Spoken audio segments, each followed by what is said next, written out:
Famtoy ihany koa ny lalao ho an'ny eny amin'ny Kianja Maki ho an'ny fiadiana ny tompondaka federaly sy ny tompondaka régionaly ka isan'ny fanadihadiana ho arahantsika amin'ny hariva ity ny lalao izay nikatrohan'ny JSTA Ambondrona sy ny 3F5 Amboditsiry.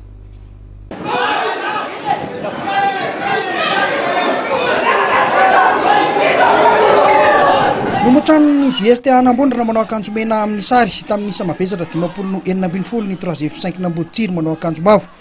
Teo amin'ny lalao fanitsanana fiadiana ny tompondaka federaly io tolakandro io teny amin'ny Kianja Maki Andotapenaka.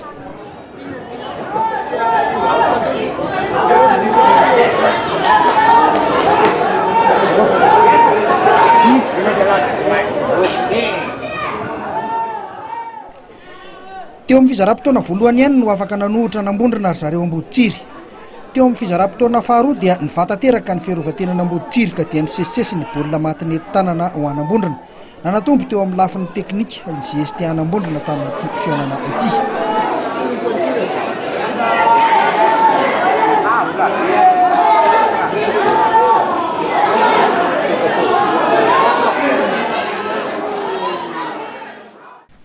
Toy izao ireo vokatra hafa ho an'ny omaly sy ny androany ho an'izay tompondaka federaly izay ihany. Ny FTM Manjakaray nanamontsana ny Kianja tamin'ny 923, ny STM sy ny URC nisaraka tamin'ny 930 nandresy teto ny savoniry tropikal. JSTA Ambondrona nandresy ny 3F5 540. Miara-dalana amin'ity faninanana ity ihany koa ny fiadiana ny tompondaka régionaly ka toy izao ireo vokatra hafa tamin'ny omaly sy tamin'ny ity androany ity ihany koa.